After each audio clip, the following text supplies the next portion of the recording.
María Antonieta, vamos a dar inicio a la actividad en virtud de la hora. Saludar a todos los participantes. Muy buenas tardes para nuestros compatriotas chilenos y Latinoamérica. Buenas tardes, España también. Sean todos bienvenidos a este 10º seminario internacional online que hemos denominado Diagnóstico Social, una propuesta metodológica, a cargo de la destacada trabajadora social doctora Nuria Fustier. Un poco para conocer de nuestra expositora y trabajadora social, experta en servicios sociales y políticas sociales, planificación estratégica y operativa, calidad, evaluación, organización, conceptualización, como también experta en la dirección de personal, gestión de presupuesto y equipamiento, relaciones interinstitucionales y relaciones con la comunidad. Actualmente se desempeña en consultoría y formación sobre políticas sociales, servicios sociales y trabajo social, profesora asociada de las asignaturas Política Social 1 y Sistema de Bienestar en la Universidad de Barcelona, España. En nombre de la Universidad Tecnológica de Chile, INACAP, y en especial del Área Académica Humanidad y Educación, de la sede Concepción Talcahuano, Chile, reciban nuestro saludo a cada uno de ustedes en los distintos lugares del mundo donde se encuentran y nos acompañan hoy. Bueno, ya vimos que tenemos participantes de Argentina, Perú, Bolivia, Colombia, México, España y por supuesto Chile. Lo que nos hace estar felices por el alto interés, cierto, que se evidencia en participar en este tipo de actividades académicas. Para iniciar este seminario queremos saludar de manera especial a nuestra directora, que ya la han conocido, cierto, que nos hizo la previa, como decía ella, la señora María Antonieta Quijada, y es directora del área Humanidad y Educación, de Trabajo Social, de la Universidad Tecnológica de Chile, INACAP, Concepción Talcahuano, a los colegas profesores, ¿cierto?, a estudiantes también de nuestra casa de estudio y también estudiantes de otras casas de estudio, exalumnos, ¿cierto?, y todos los profesionales que nos acompañan de nuestra área y de otras áreas también. Así que bienvenidos a este seminario. Para introducir, señalarles que en el trabajo social la definición adecuada del término diagnóstico social constituye un desafío profesional y académico de primer orden.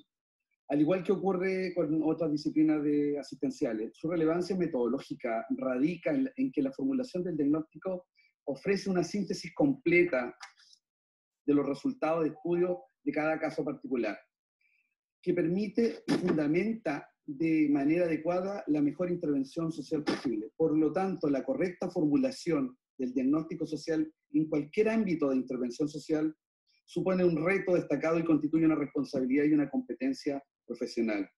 El concepto de diagnóstico social ha sido objeto de estudio, debate y controversia desde el surgimiento del trabajo social. El objetivo de esta presentación es sumarnos al interés y al esfuerzo disciplinar realizado históricamente en el trabajo social por alcanzar la mayor concreción posible respecto a este concepto y la aplicación del diagnóstico social dentro del proceso de intervención. Invitamos a nuestra directora del área Humanidad y Educación, señora María Antonieta Quijada, que nos dará un saludo y bienvenida a esta actividad. Adelante, señora María Antonieta. Bueno, ya me escucharon hablar.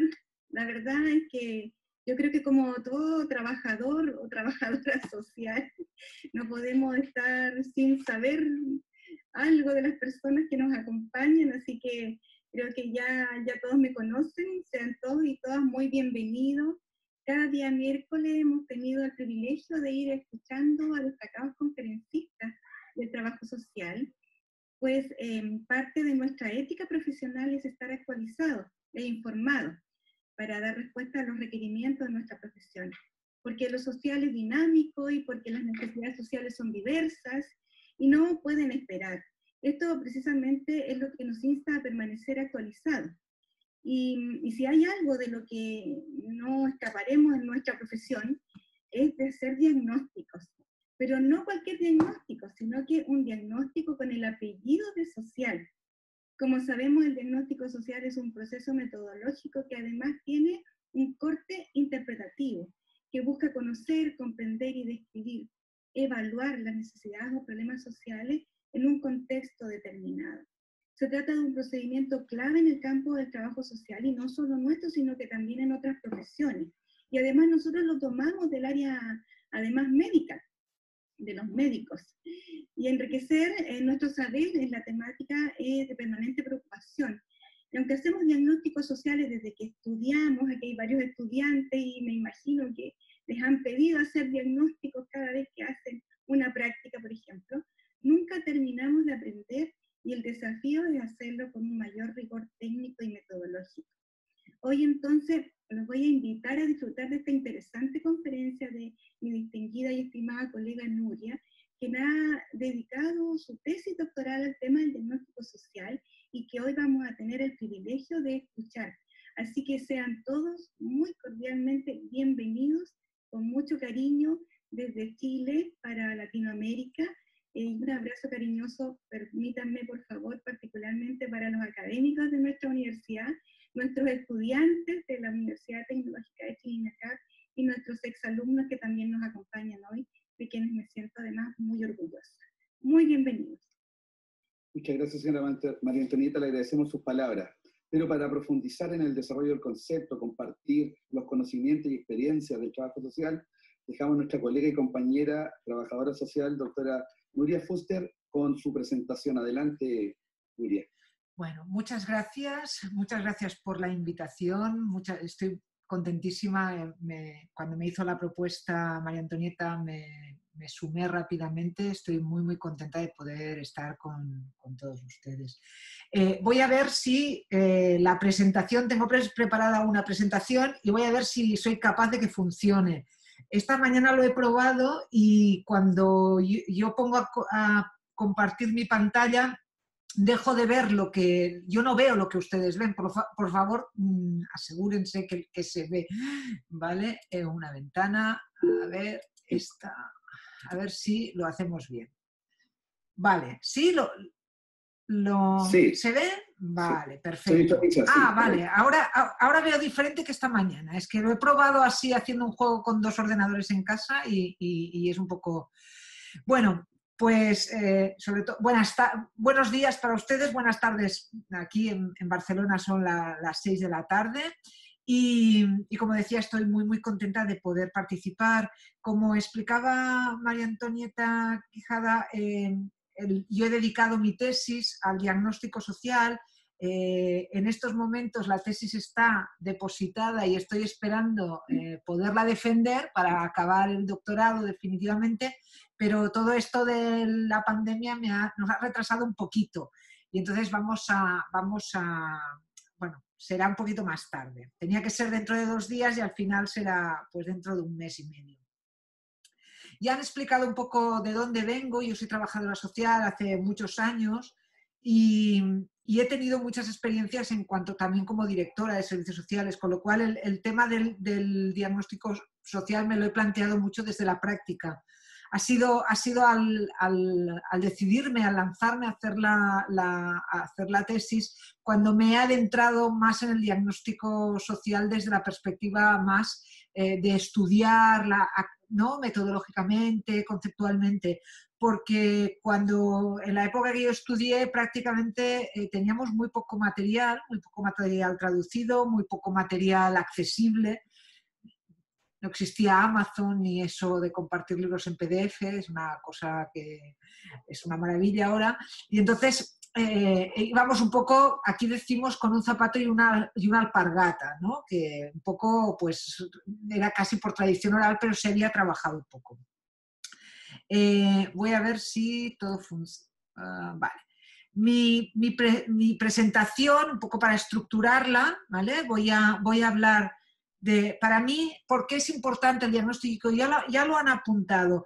Para mí el diagnóstico es muy importante porque lo vinculo con el objeto de la profesión, con el objeto de la profesión y de la disciplina, ¿no? Entonces hablaré un poco de esa relación y por qué lo hace tan especial. No lo planteo solo como una fase del proceso metodológico, sino que voy un poquito más allá, ¿no? Y pienso que tiene una interrelación con el objeto del trabajo social que lo hace especialmente importante. Hablaremos del enmarque del diagnóstico, los marcos teóricos, la importancia de los marcos teóricos. Me parece que en Latinoamérica están mucho más acostumbrados a incorporar los marcos teóricos, pero les tengo que decir que aquí en España los profesionales estudian los marcos teóricos en la carrera y en cuanto salen de la carrera parece que la mayoría se olvidan, ¿no? Más allá de que, como decía, hay un sector importante de profesionales que cuando lo estudiaron, pues los marcos teóricos propios del trabajo social se estudiaban muy poquito, entre los que yo me encuentro, y he tenido que hacer un reciclaje interesante. Después hablaremos de la definición del trabajo social y su evolución. Como decían antes, ha sido un tema largamente, desde la obra de Mary Richmond de Social Diagnosis, pues hasta ahora han pasado muchas cosas. Intentaremos plantear una definición concreta de diagnóstico. Hablaremos, y uno de los temas que a mí me interesaban más es el tema de la sistematización del diagnóstico, porque se ha tendido siempre a que el diagnóstico pues es muy artesanal, pero no quiere, que sea artesanal no quiere decir que no pueda ser sistemático, ¿no? Es decir, no son elementos contradictorios. Pero ha habido mucha controversia y mucho debate sobre si sistemas de clasificación sí, sistemas de clasificación no, qué significa, qué riesgos. Entonces yo quiero abordar ese planteamiento para después hacer una propuesta. Hablaremos de la metodología, pero no de la metodología del trabajo social, sino de la metodología del diagnóstico social, que de esto se habla mucho menos. Hay mucha menos bibliografía sobre metodología del diagnóstico social. De metodología del trabajo social hay muchísima, pero del diagnóstico no tanta. A partir de ahí, otro de los elementos que quiero plantearles es el tema de los niveles de diagnóstico. Yo creo que las personas que han trabajado, que han ejercido como trabajadores sociales, son plenamente conscientes, también los docentes, que no todas las situaciones necesitan el mismo nivel de profundización, pero que no necesiten el mismo nivel de profundización no significa que no tengan que ser igualmente claros, concisos, ser creíbles, tener consistencia, realmente ser diagnósticos profesionales, ¿ves aquello? Porque sea de un nivel menos profundo no quiere decir que sea pues aquello a ojo, ¿no? Entonces ahí hay una propuesta también vinculada vinculada en parte a la metodología y en parte a la propuesta de clasificación, que es con lo que acabaré, ¿no? Con una propuesta que yo he elaborado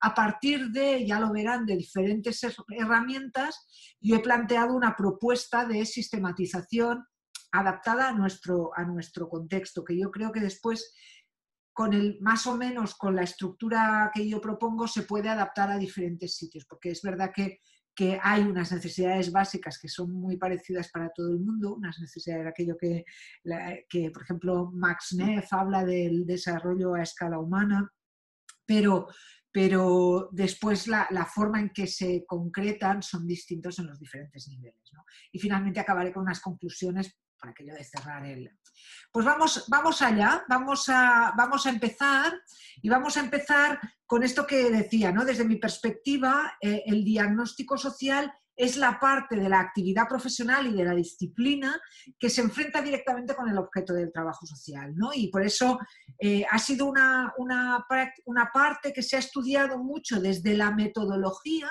¿no? Sobre metodología del trabajo social se ha hablado mucho, pero en cambio se ha abordado poco la parte de los contenidos, es decir, cómo llamamos, ¿no? Cómo denominamos y cómo le ponemos palabras a esas situaciones, ¿no? En ese sentido, yo empecé a plantearme estudiar el diagnóstico social porque vi que había muchas dificultades para llevar a cabo en el diagnóstico social. Yo decía, yo estuve más de 10 años como responsable de servicios sociales en un municipio grande y tenía, grande para nuestros números, ¿no? Y veía muchísimas dificultades en los profesionales a la hora, después de revisar muchos informes sociales, para concretar el diagnóstico social, ¿no? Eso por una parte. Y por otra parte, hubo otro elemento en el que también he participado a lo largo de mi carrera, que ha sido todos los procesos de informatización. Cuando se empiezan los procesos de informatización, para informatizar cualquier cosa, se necesita estructurar los datos.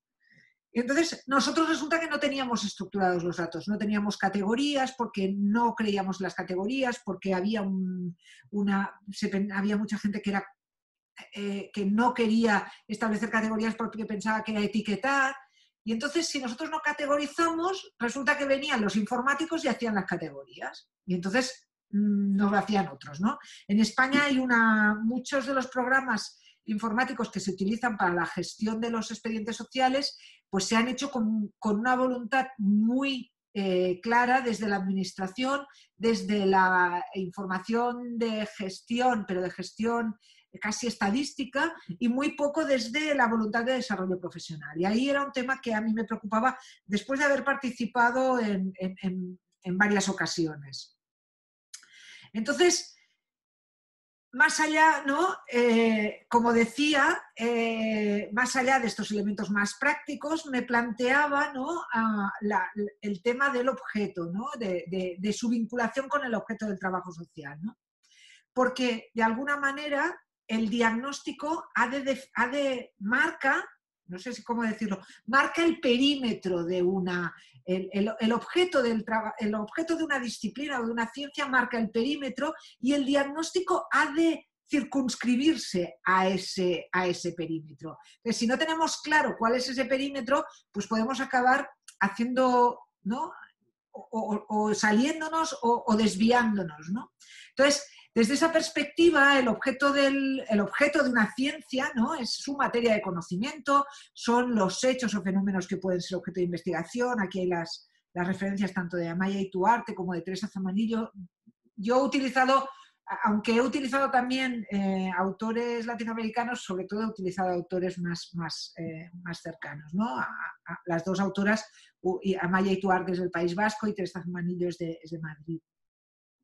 Y de alguna manera esto, ¿no? El objeto nos da el perímetro de esa ciencia, de esa disciplina. Y por tanto, el diagnóstico, ¿no? Por lo tanto, nos ha de ayudar a centrarnos en eso.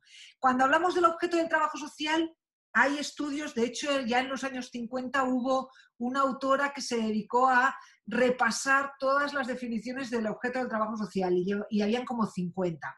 Pues desde los años 50 hasta ahora han salido otras 50. Yo al final, después de haber estudiado y de haber revisado muchas definiciones, he llegado a concretar esta propuesta. Es una propuesta y al final, como todas, ¿no? Llegará otra. Ay, perdón, que me he ido.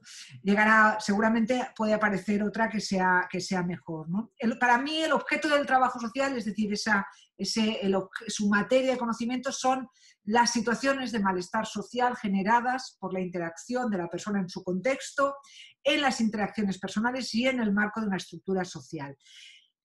¿Cuál es para mí la ventaja de esta definición? Pues por una parte, que nos permite incorporar la subjetividad, ¿no? Son situaciones de malestar, no solo son situaciones de necesidad. Hay personas que las situaciones de necesidad las viven de maneras muy diferentes, por lo tanto, el malestar lo hemos de tener en cuenta. Es un poco, yo a veces lo comparo como en el ámbito de la salud tienen en cuenta la percepción del dolor, ¿no? El dolor lo percibimos de manera muy distinta cada uno de nosotros.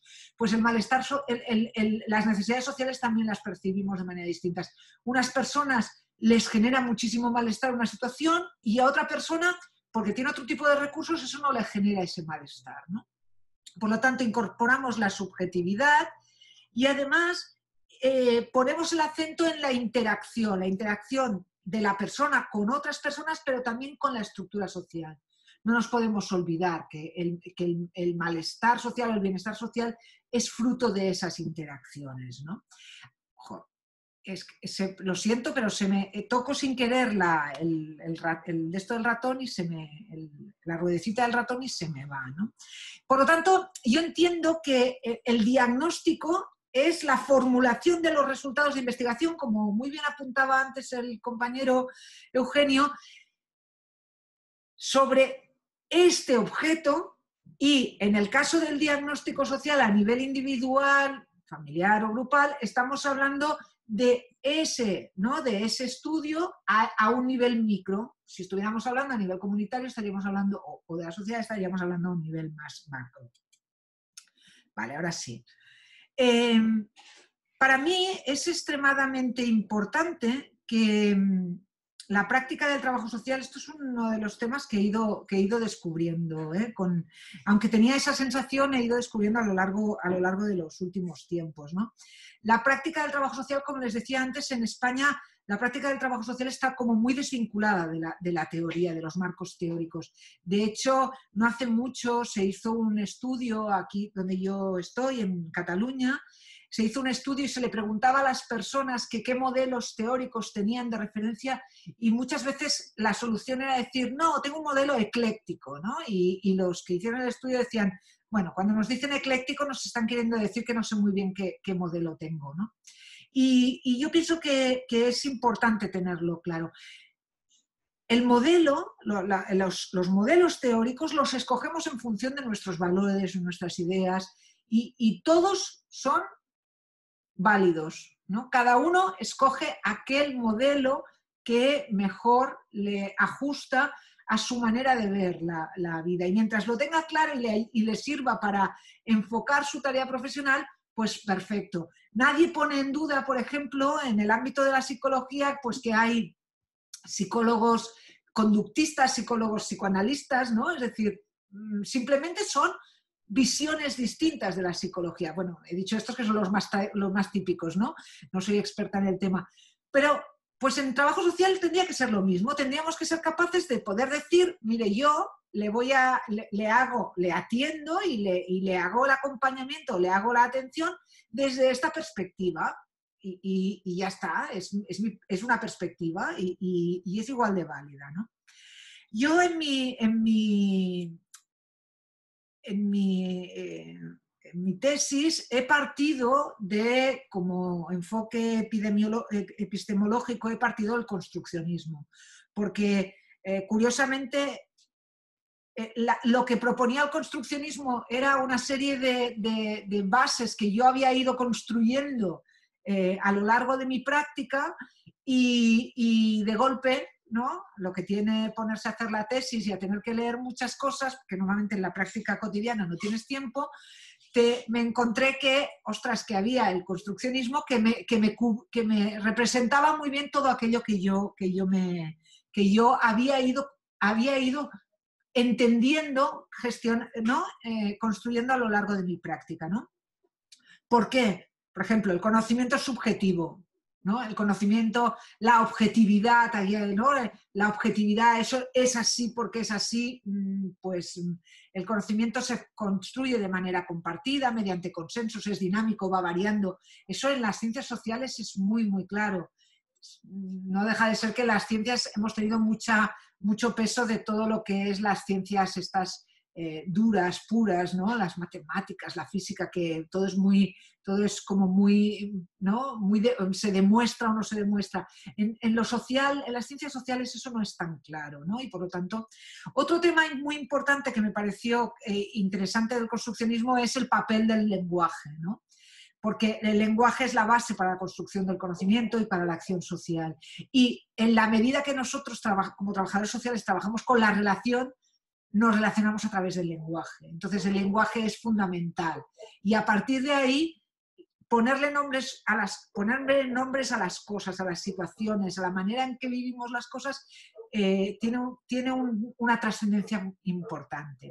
Otro elemento muy importante del construccionismo que para mí era muy relevante es que la realidad es compleja y por lo tanto requiere matices y de la confluencia de muchas disciplinas. Antes María Antonieta Quijada decía que era muy interesante que hubieran diferentes disciplinas en esta sesión. Para mí esto es muy importante. No nos podemos creer que una sola disciplina va a ser capaz de hacer frente a la complejidad de las necesidades sociales, ¿no? Y finalmente, otro de los puntos que me hizo ¿no? Acabar de decidirme, ¿no? Son los 4 principales, es que la validación de cualquier propuesta se ha de fundamentar en el uso. Aquí no estamos haciendo pruebas de laboratorio, sino que hemos de tener una retroalimentación constante y no nos sirve hacer una propuesta y decir, ya lo tenemos hecho, ya hemos hecho un modelo, ale, ya está, ¿no? Ya no lo volvemos a revisar nunca más, ¿no? Porque se nos queda obsoleto más pronto que nuestros móviles, ¿no? Que nuestros teléfonos móviles. Por lo tanto, y a veces eso hemos caído, ¿no? Por ejemplo, para que se hagan una idea, el sistema de categorías que tenemos en estos momentos, que se está utilizando en estos momentos en Cataluña y sobre la que se hacen estadísticas, es una lista de categorías cerrada que prácticamente no se ha movido desde los años 80. Como que desde los años 80 hasta ahora no han pasado cosas en el ámbito social, pues obviamente está súper desactualizado. Entonces mucha gente solo lo utiliza de manera cuando le obligan por cuestiones administrativas, pero no le sirve. Y eso es lo que no puede ser, ¿no? A partir de aquí me planteo qué marcos teóricos. Yo he tomado 3 marcos teóricos, ¿vale? Por una parte el trabajo social crítico, no voy a profundizar mucho, seguro que lo conocen perfectamente, por la parte que tiene de cuestionar la realidad de las estructuras, de la práctica dialógica, de la revalorización del conocimiento de los otros, ¿no? No huye de esa posición de el profesional experto que lo sabe todo. Las personas son quienes más saben de su propia vida, la concientización, ¿no? Este es uno de los elementos de los marcos teóricos. También he tomado como marco teórico las teorías feministas, así en plural, por la necesidad de realizar análisis no androcéntricos. También en nuestro contexto estamos muchas veces condicionados por estos análisis. Después, porque desde las teorías feministas se incorpora un elemento que para mí ha sido muy interesante descubrirlo, que es todo el tema de la interseccionalidad, incorporar los diferentes ejes, ¿no?, de discriminación, de privilegio y discriminación que pueden afectar a una persona. No se trata solo de un eje de mujer, hombre o raza, o no, siempre nos quedábamos un poco en sexo, raza, edad. No, hay muchos más elementos que afectan a las personas en diferentes contextos. Y ese elemento, esa forma de analizar nos la ofrece este concepto de interseccionalidad que proviene de las teorías feministas. La interconexión, el rechazo a los estereotipos son elementos también que nos aportan las teorías feministas que me parecen muy importantes. He dicho 3 y son 4, perdonad. Vale, fin. Otro de los marcos teóricos, aunque parezca que estaba diciendo que un marco teórico y no el ecléctico y está sacando varios. He ido buscando, partiendo del trabajo social crítico, he ido buscando aquellos otros marcos teóricos que me complementaban en aquellos aspectos que el marco básico no me daba. Pero en ningún caso, pero todos ellos son compatibles. No hay ninguna incompatibilidad. Ninguno de ellos dice cosas que no digan los otros, ¿no? Del marco teórico, del enfoque antipresivo y multicultural, he tomado todo lo que tiene que ver con la identidad, el reconocimiento del otro en su globalidad, la no fragmentación de las personas, ¿no? Hay como mucha tendencia en algunos sectores a fraccionar a las personas, ¿no? Y he visto prácticas, ¿no?, en los que fraccionamos a la persona en función de, no, pues si es que tiene una situación de dependencia, ¿no?, de falta de autonomía funcional, pues entonces la trataremos por aquí, pero si después tiene un problema pues de relación lo trataremos en otro sitio. No, hemos de tener esa visión holística que siempre ha sido una señal de identidad del trabajo social, ¿no? Y finalmente el último enfoque teórico que incorporé, casi no lo conocía y lo incorporé en el marco teórico a última hora, porque sí que no lo conocía, pero sí que lo necesitaba.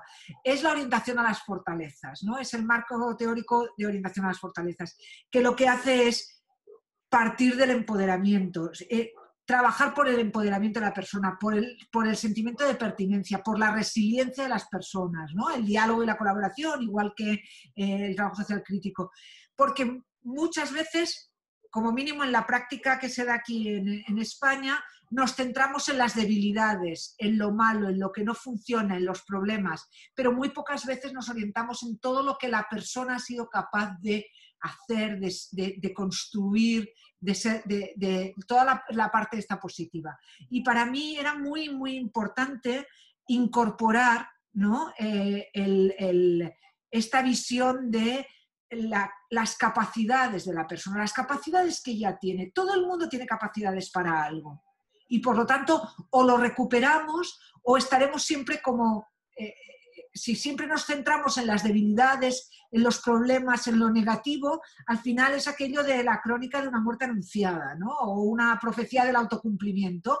Si solo nos centramos en lo malo, al final todo sale mal, ¿no? Entonces necesitaba y al final encontré que había algún teórico que había construido este marco, ¿no? Además de los marcos teóricos, lógicamente nos hemos de centrar en el proceso metodológico, y desde la perspectiva metodológica el diagnóstico siempre ha estado presente, ¿no? Más o menos estas 5 fases de la metodología de la intervención del trabajo social, aunque hay diferentes propuestas y se llama de diferentes maneras, pero más o menos acabamos pudiendo fijar estas 5 fases. Incluso además son fases que no estamos hablando de fases en el sentido de un ciclo que solo va en una dirección, sino que son momentos distintos que se pueden dar, porque en el mismo momento que estamos haciendo el diagnóstico, en el mismo momento que estamos haciendo el diagnóstico ya estamos introduciendo cambios. En el momento que hablamos de una situación de malestar, estamos generando cambios, y por lo tanto es un continuo cambio, es una ejecución al mismo tiempo que haces un diagnóstico, ¿no? No estamos hablando de un proceso, de una cadena de montaje, ¿no? Que empieza una piececita y acaba un coche, no. Esto en trabajo social eso no funciona así, ¿no?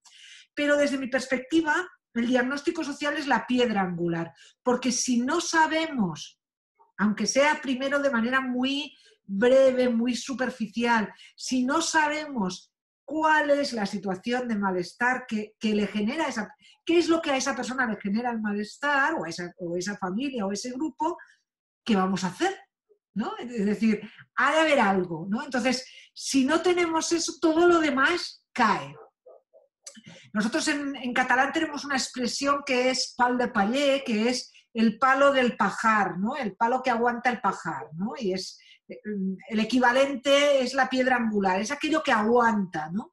Y ahí yo creo que hemos de reivindicar el diagnóstico social realmente desde esa posición, ¿no? Es muy curioso porque cuando yo empecé a estudiar, y no fui yo solo, hay una compañera, una doctora de aquí, la doctora María José Aguilar, también lo reflejaba. Cuando cuando yo me planteé el tema del diagnóstico social, pensé, ¿cómo es posible, ¿no?, que siendo el primer libro metodológico del trabajo social, estando dedicado al diagnóstico social, debe haber muchas cosas escritas, debe haber mucha producción científica escrita, debe haber muchos libros, y simplemente es que yo no me he enterado, ¿no? Y lo que sorprende, y ahí coincido con la doctora Aguilar, lo que sorprende es ver que no hay tanto escrito. Incluso hay algún autor que dice que el tema del diagnóstico social es como va teniendo altos y bajos, ¿no? De hecho, prácticamente después de la obra de Mel Richmond en el año 1917, pasan casi 30 años antes de que vuelva alguien a escribir, ¿no? Es decir, y así hemos sido, ¿no? Aquí le decimos como el Guadiana. Tenemos un río, que es el río Guadiana, que aparece y desaparece porque tiene trayectos que va por debajo de la tierra. Pues cuando una cosa aparece y desaparece, nosotros le decimos que es como el Guadiana. Pues es eso, ¿no? Entonces, Mel Richmond hizo sus primeras aportaciones, porque de hecho en su libro de 1917 nos hace 2 definiciones de diagnóstico social. He tomado la segunda, que ya es la más elaborada, y fijémonos, ¿no? Ella nos dice que el diagnóstico social es una tentativa de hacer una definición lo más exactamente posible. Una de las aportaciones más interesantes de Mel Richmond es que ella nos dice que, aparte de que hace un desarrollo muy interesante metodológicamente de cómo hacer el diagnóstico, es que nos dice que un diagnóstico nunca será completo. por eso que yo decía antes, ¿no? De que como vamos haciendo el diagnóstico al mismo tiempo que vamos trabajando y al mismo tiempo que vamos produciéndose cambios, nunca tendremos un diagnóstico completo. Nosotros, aunque antes decía María Antonieta Quijada, nosotros hemos tomado la palabra, la podemos haber tomado o no de la medicina, tampoco está tan claro eso, o yo no lo tengo tan claro, es verdad que son los médicos los que más lo utilizan. Ellos tienen, digamos, ellos sí que lo tienen muy claro, ellos trabajan por episodios, usted tiene tales síntomas y por lo tanto tiene gripe o tiene no sé qué. Y entonces le hacemos un tratamiento. Y usted se cura o no se cura, ¿no? Pero tiene este tratamiento. Sí, es una... Pero a nosotros esto no nos pasa, porque en las situaciones sociales los cambios van haciendo que se modifique y por lo tanto no es tan fácil hacerlo, ¿no? Y eso yo pienso que es muy importante. Y ya nos hablaba Mel Richmond en el año 17 de que es una situación de una persona que presenta una dificultad en su situación y en su personalidad en relación con otros seres humanos. O sea que en realidad las aportaciones que hizo Mel Richmond siguen siendo muy, muy valiosas, ¿no? A lo largo de los años, como comentaba, durante años ha sido, pues fijaros, prácticamente hasta los años 30 no hay no hay una evolución o no se estudia otra vez el diagnóstico social, y es el año 51 que Gordon Hamilton nos incorpora otra de las aportaciones que a mí me parece importante, ¿no? Que dice que el diagnóstico es un proceso de pensamiento, que Turner después habla de formación de la opinión profesional y Silvia Curie y Arias hablan de juicio profesional, ¿no? Este elemento de incorporar el proceso de pensamiento, que quiere decir que no es una actividad de manera automatizada, como algunas veces parece que alguien quiera o hay algunas pretensiones, sino que requiere de que pensemos, de que reflexionemos, de que pongamos en relación y establezcamos las relaciones entre los diferentes datos que tenemos. Esto no es un elemento que se pueda hacer de manera automatizada, ¿vale? Y por lo tanto, ahí hemos de trabajar. Podemos tener, después hablaremos de la sistematización, hablaremos de las categorías, podemos tener herramientas que nos ayuden, pero al final ese proceso de pensamiento, ese acto intelectual, esa formación de la opinión, no la vamos a olvidar, no la podemos obviar. Y hay otra aportación que a mí me interesa mucho de la doctora Aguilar, como decía antes, que es que lo plantea el diagnóstico como un proceso dialógico, como un proceso de diálogo para la elaboración y la sistematización de la información, ¿no? Entiende que no es un proceso que realiza el profesional pues, encerrado en su cápsula, sino que requiere del diálogo tanto con las personas implicadas, las personas que están viviendo esa situación, como con otros profesionales. Y eso a mí me parece que también es una aportación importante. Desde todas estas aportaciones yo también he acabado construyendo, ¿no?, mi propia propuesta. Aquí esa era un poco el reto, ¿no?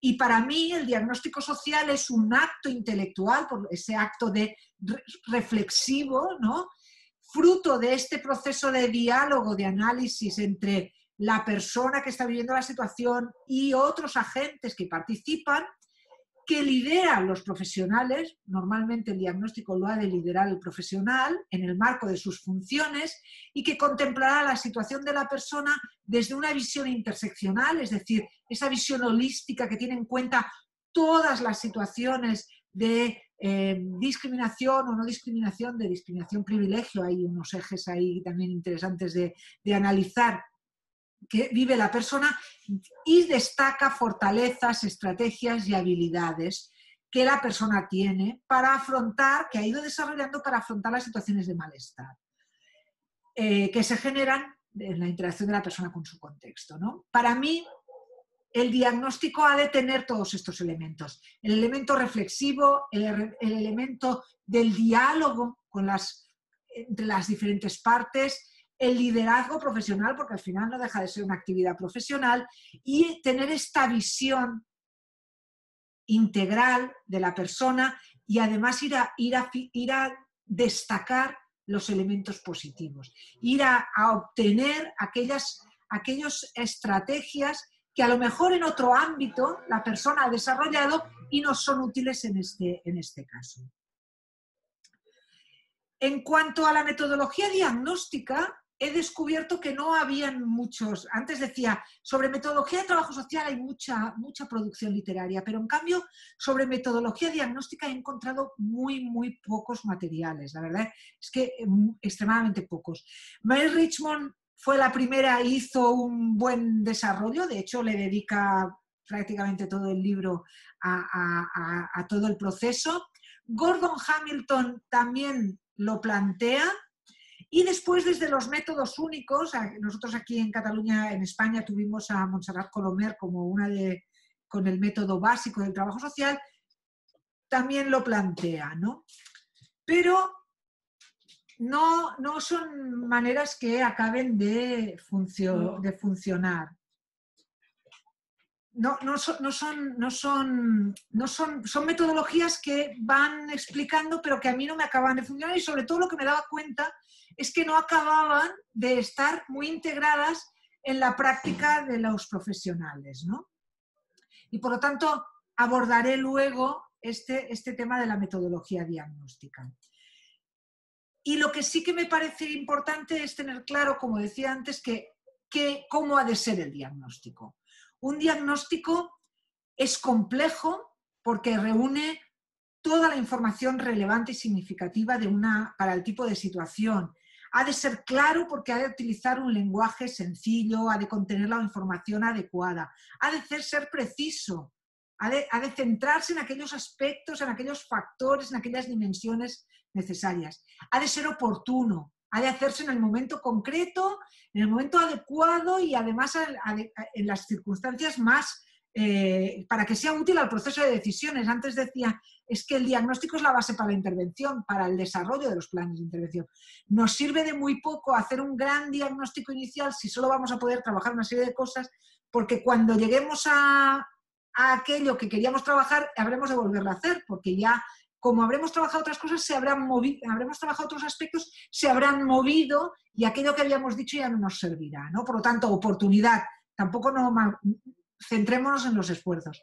Ha de ser creíble y tener consistencia, ha de ser sólido, ha de ser demostrable, ha de ser basado en evidencias. Aunque las evidencias, aquello que yo decía del construccionismo, de que el conocimiento es compartido, sí, pero no deja de ser que sigue siendo ha de haber evidencias, ¿no? Construidas, no verdades absolutas de laboratorio, porque no existe, pero sí que tenemos sistemas, técnicas para construirlo. Y ha de ser riguroso, ha de ser tratada la información con las técnicas necesarias, ¿no? Y estas características han de servir y han de estar presente en cualquier tipo de diagnóstico que hagamos. Tanto hagamos un diagnóstico en esto de los niveles que decía, lo retomaré después, tanto hagamos un diagnóstico inicial, de cribado, como yo decía, o quizás le podía haber llamado de triaje, como queramos llamarlo, como un diagnóstico en profundidad. Sea el tipo de diagnóstico que sea, estas características no pueden faltar. Porque si hacemos un diagnóstico de cribado y no responde a estas características, entonces no estaremos haciendo un diagnóstico, estaremos haciendo otra cosa. Vamos avanzando y vamos a hablar, uno de los elementos que os comentaba, que a mí me preocupaba mucho y que había sido en parte el origen de uno de los orígenes de los que me había motivado a trabajar el tema del diagnóstico, era todo el tema de la sistematización. Y sobre todo muy derivado de todo lo que ha sido los procesos de incorporar la informatización a los sistemas de gestión de expedientes sociales y de historias sociales, ¿no? Y aquí hay un gran debate, yo creo que se ha dado un gran debate sobre si teníamos que sistematizar, si teníamos que tener categorías o no teníamos que tener categorías. Y en torno a este debate yo he seleccionado 3 grandes ideas que se han ido barajando más en contra que a favor de esta sistematización. Una es que la complejidad de la vida de las personas no permite resumirla en una palabra. Yo creo que muchas veces cuando se hablaba de la sistematización y de la clasificación nos imaginábamos, tomando la referencia que decíamos antes de los médicos, nos estábamos imaginando pues eso, ¿no? Como los médicos dicen, te hacen una serie de pruebas y te dicen, pues tiene usted una gripe, o tiene usted la enfermedad de no sé qué, o el COVID, ¿no? Para ponernos en el que está ahora de moda, ¿no? Claro, en el ámbito social, en la complejidad de la realidad, de la vida social, de la vida de las personas, acabar diciendo una sola palabra seguramente es imposible. De hecho, por ejemplo, en España ha habido algunas propuestas que han planteado esta alternativa, que es vamos a llegar a una conclusión. Y lo que han llegado a la conclusión es decir si la persona está en situación de exclusión social, en situación de vulnerabilidad social o en situación de inclusión social. Pero eso tampoco nos dice mucho. O sea, yo, si voy al médico y me dice que tengo una gripe, pues sé lo que tengo que hacer. Sé que me tendré que cuidar, que tendré que beber líquidos, meterme en la cama, descansar, ¿no? Esas cosas que se tienen que hacer. Pero si me dicen que estoy en situación de exclusión social, ¿qué hago? En situación de exclusión social, ¿en qué aspecto, no? Es un aspecto muy complicado. Por lo tanto, aquí hay un primer elemento en contra, como resistente, ¿no? a la sistematización en el sentido de establecer clasificaciones, ¿no? Ha habido también un debate sobre la sistematización de los diagnósticos vinculado a la estandarización de los tratamientos, ¿no? Hay una tentación, ¿no? Y cuando digo tentación es una tentación real, tan real como que hace un año el gobierno de la Generalitat de Cataluña, que es un gobierno regional, sacó un concurso, una licitación pública, en la que planteaba, a partir de un determinado modelo de diagnóstico que han elaborado, que en un año se harían una serie de pruebas para estandarizar tratamientos.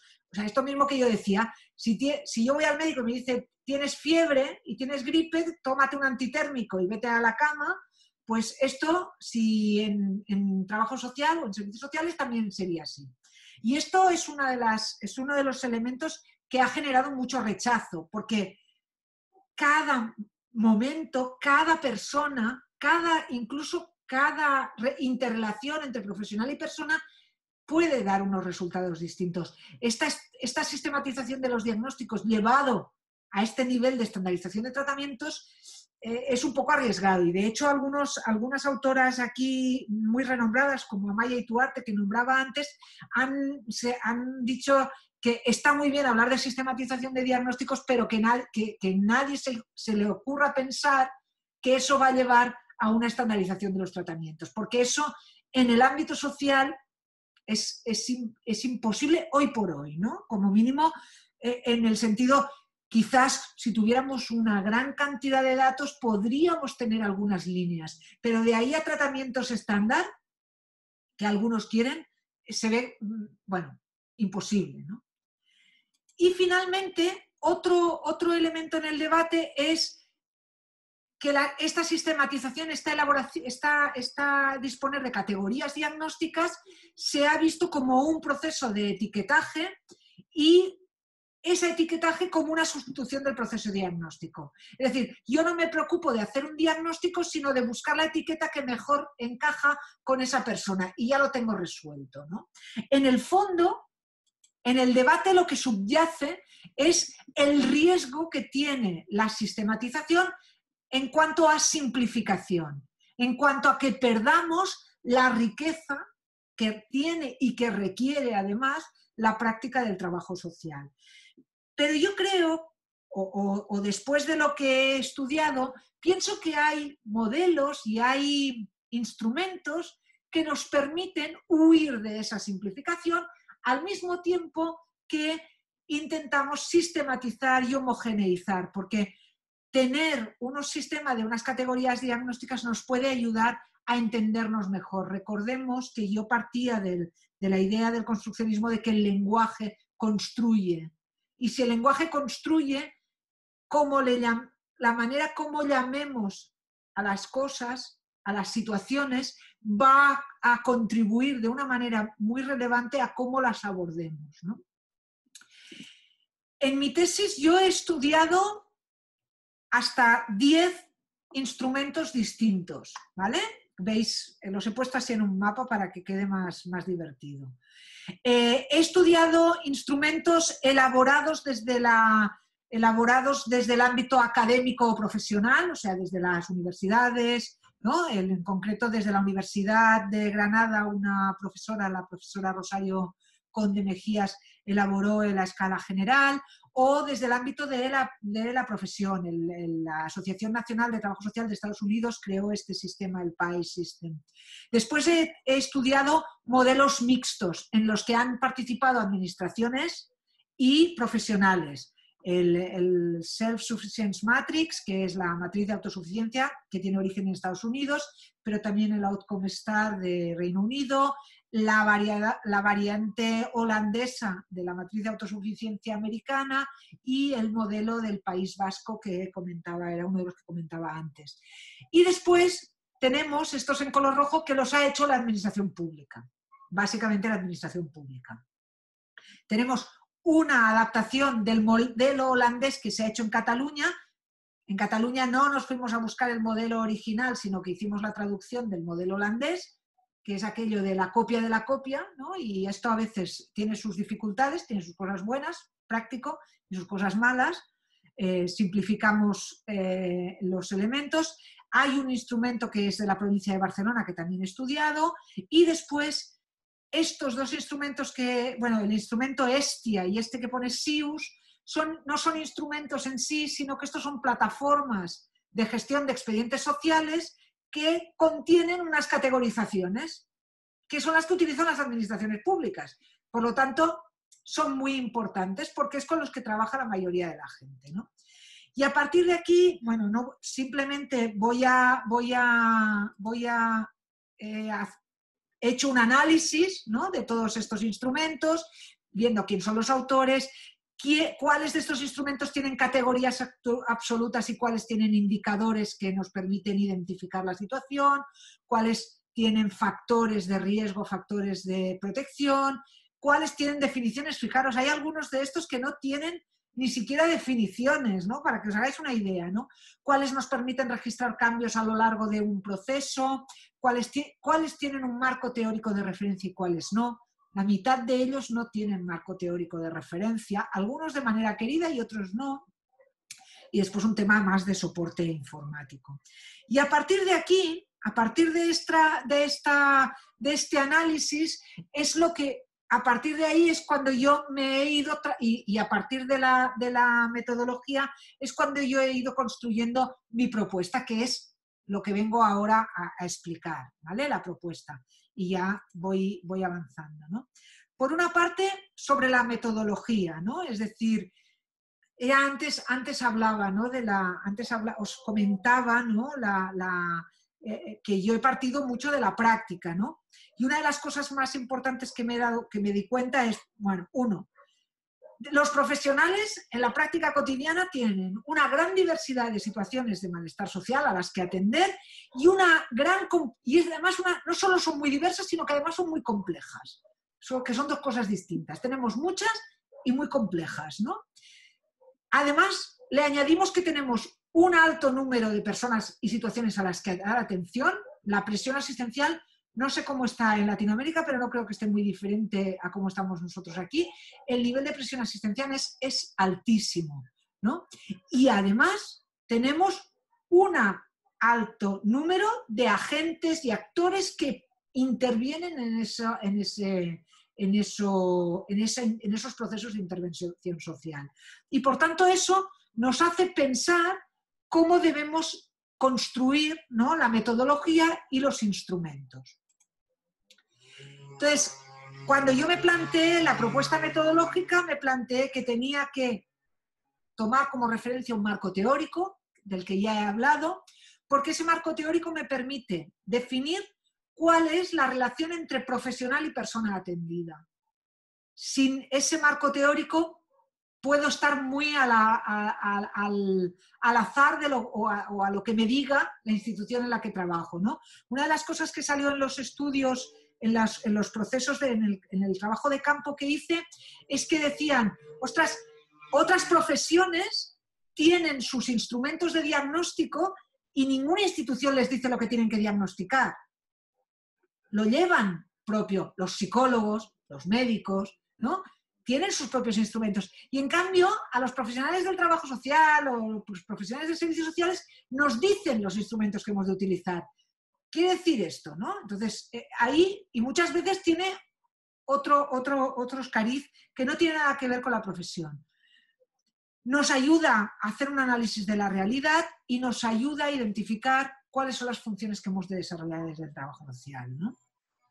Por eso el diagnóstico social requiere de herramientas profesionales. Esto tiene mucho que ver con esto que habéis visto en el mapa, en el que en España la mayoría de las clasificaciones tienen origen de la administración y la participación de los profesionales es secundaria. Por mucho que algunas instituciones digan que han participado muchos profesionales, han participado cuando ya está todo hecho, ¿no? Es aquello, te enseño esto y me dices que te gusta o que no te gusta, pero si no te gusta al final lo utilizarás igual, ¿no? Y en este sentido yo fue cuando me planteé el tema de, por un lado, los niveles de diagnóstico y por otra parte me planteé también cuáles eran las partes, ¿no?, que tenían o las acciones que teníamos que llevar a cabo para llevar a cabo un diagnóstico, ¿no? Y ahí el diagnóstico de cribado, el diagnóstico de profundidad, que después abordaré, hemos de ser capaces de tener elementos para hacer un diagnóstico rápido, pero que cumpla todas las características que he dicho antes, de consistencia, de fiabilidad, de rigurosidad, ¿vale? Si no, no se trata de discriminar solo para atiendo o no atiendo, sino hemos de poder hacer un buen diagnóstico, aunque sea un diagnóstico muy básico, ¿no? Y después, el diagnóstico en sí requiere de 3 elementos. En la definición en la definición que os he dado de diagnóstico, de alguna manera subyace, ¿no? Hay una parte descriptiva, hay una parte de análisis y una parte de síntesis.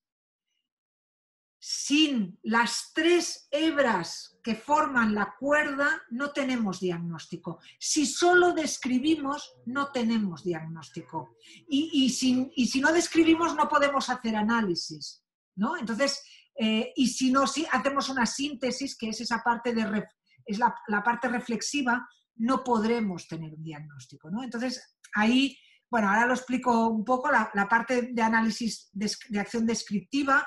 Yo en la parte de análisis de acción descriptiva, que es la sistematización de los datos, pues lo que he tenido en cuenta es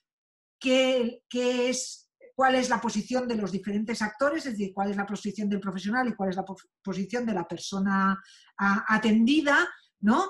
Hemos de ser conscientes de que los profesionales tenemos nuestra representación del mundo, pero las personas tienen la suya, y hemos de ver cómo se conjugan y cómo se entienden, ¿no? Y ahí mi propuesta es una serie de preguntas para las categorías que yo había, ¿no? Es un instrumento que lo que hace es elaborar una guía de preguntas que sirven para que los profesionales después harán más, y eso tampoco es que me lo haya inventado yo. Yo eso, por ejemplo, lo he aprendido del instrumento Outcome Star, que es un instrumento muy interesante del Reino Unido, que se basa mucho en preguntar, en hacer que la persona hable, en hacer que la persona se exprese, ¿no? En conseguir que la persona sea capaz de expresar aquello que siente, aquello que le produce malestar y aquello que le produce bienestar, ¿no? Entonces yo ahí, esa parte, porque había otras partes del instrumento que no me acaban de gustar, pero esa parte me parecía que era muy, muy válida, y lo que hago es un planteamiento de este estilo, ¿no? La acción interpretativa es identificar, ¿no? Vale, a partir de toda esa información que hemos recogido identificamos cuáles son los indicadores que más se ajustan a la situación que nos ha expresado la persona. Porque en el instrumento que hemos propuesto es un instrumento en el que tenemos indicadores que nos hacen una gradación de la situación, desde la situación más óptima a la situación más crítica. Y entonces lo que se trata es de ver en qué momento está, en qué posición está cada persona, ¿no? Cuáles son los factores de riesgo y protección que tiene esa persona en ese eje de discriminación y privilegio, y en qué roles le afecta esas situaciones, porque diferentes personas tienen diferentes roles y diferentes funcionamientos sociales en diferentes momentos, ¿no? Y ahí he tomado también elementos de otros instrumentos, ¿no? Por ejemplo, el tema de los roles está muy desarrollado en el instrumento del PIE System, del PIE System de los Estados Unidos, ¿no? Y finalmente, en la acción sintética es la materialización del diagnóstico, es lo que todos entendemos por el diagnóstico, que es la explicación del proceso de valoración, es las conclusiones, el resumen, y es lo que nos orienta a la intervención social, ¿no? Entonces, ahí pero si solo nos quedamos en la descripción o solo nos quedamos en el análisis y no hacemos la síntesis, no tendremos nunca un diagnóstico. Yo me he encontrado a lo largo de mi carrera profesional con muchísimos diagnósticos sociales que no eran diagnósticos sociales, que eran descripciones de situaciones.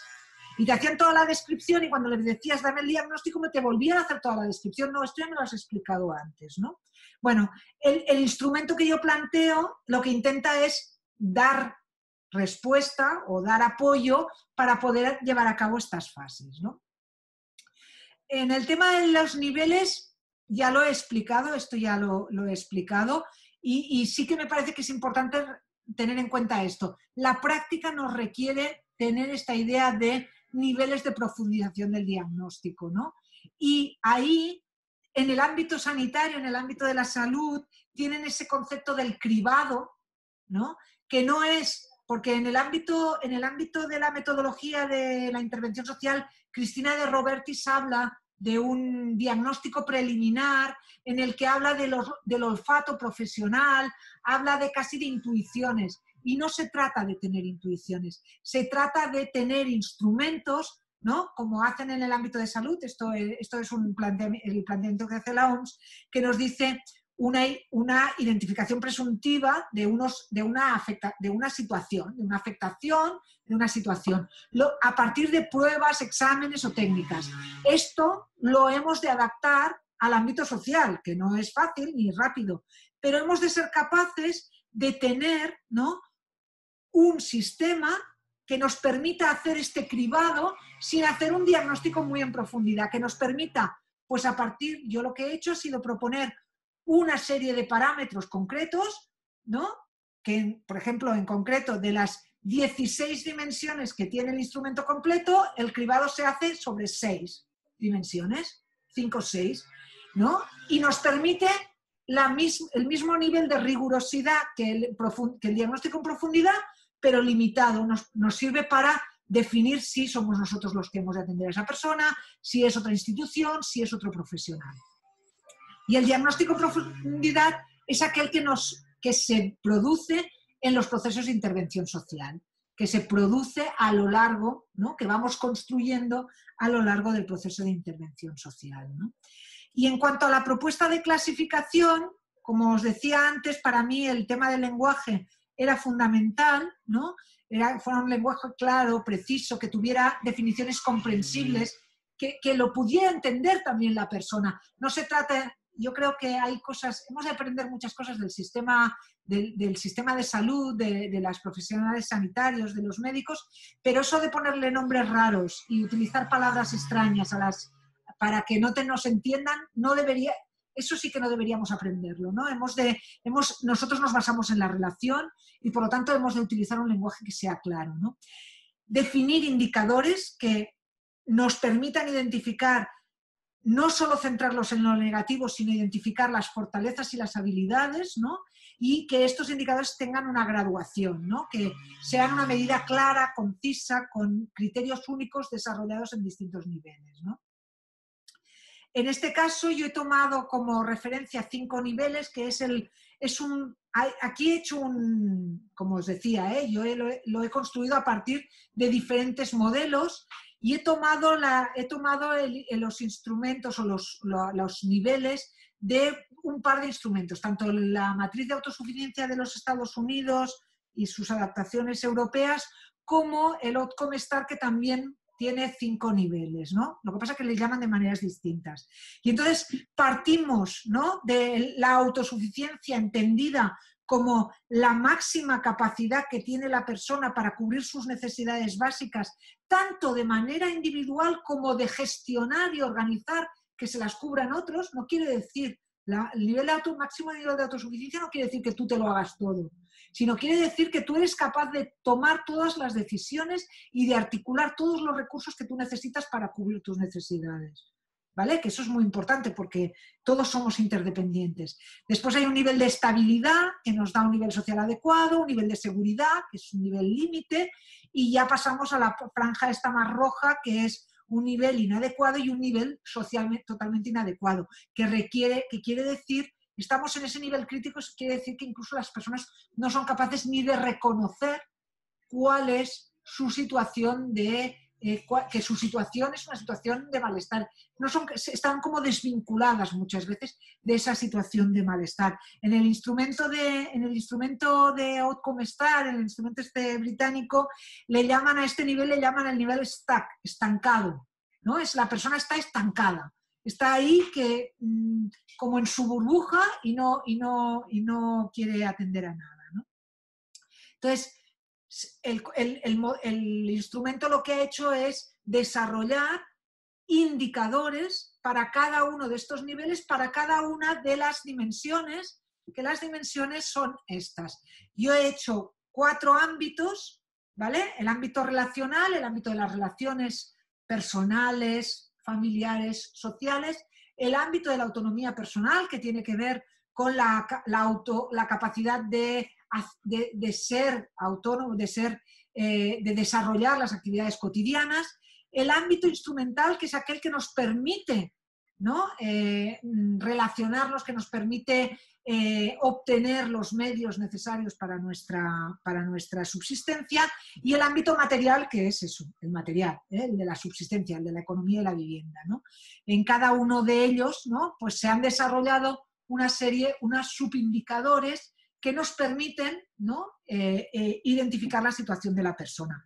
Pero como tiene indicadores en 5 niveles, pues podemos encontrarnos con personas que en un ámbito tengan una situación muy crítica, pero en otro ámbito tengan una situación mucho mejor. Y por lo tanto, esos momentos, reconocer esos puntos positivos, nos puede ayudar a rescatar conocimientos, habilidades, fortalezas que la persona ha desarrollado en otro ámbito y que le permitan hacer frente a esa situación que tiene más crítica, ¿no?, o más vulnerable.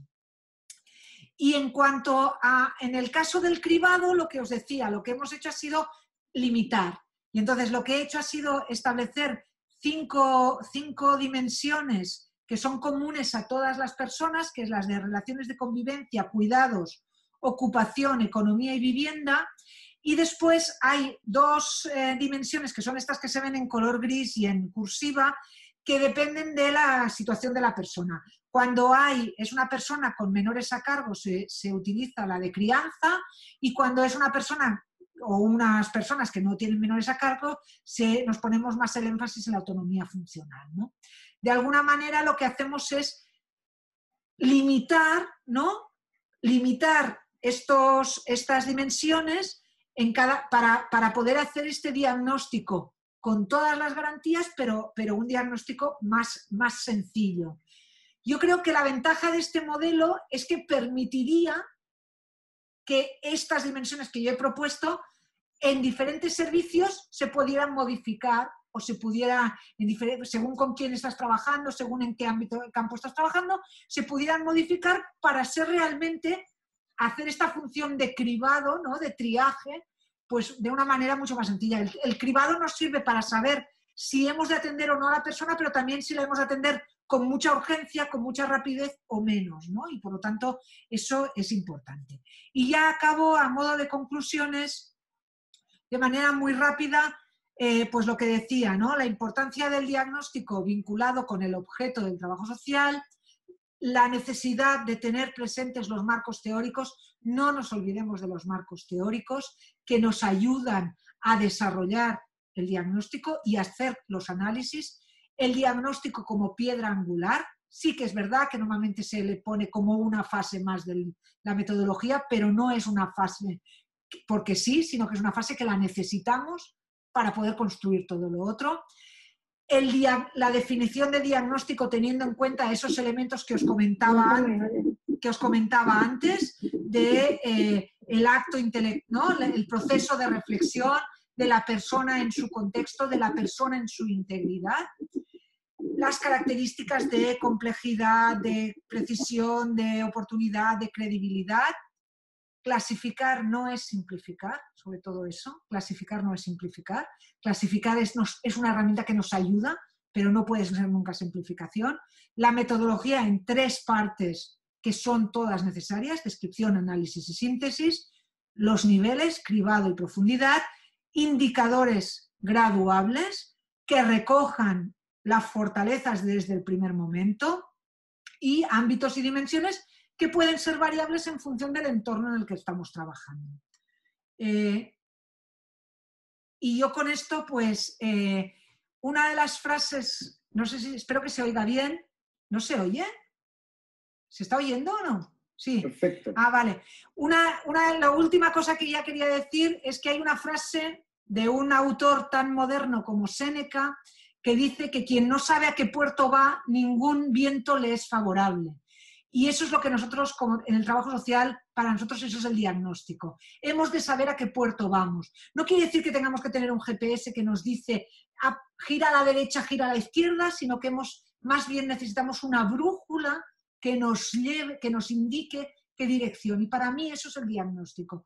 Si no tenemos ese indicador de hacia dónde hemos de ir, nunca sabremos a dónde vamos, ¿no?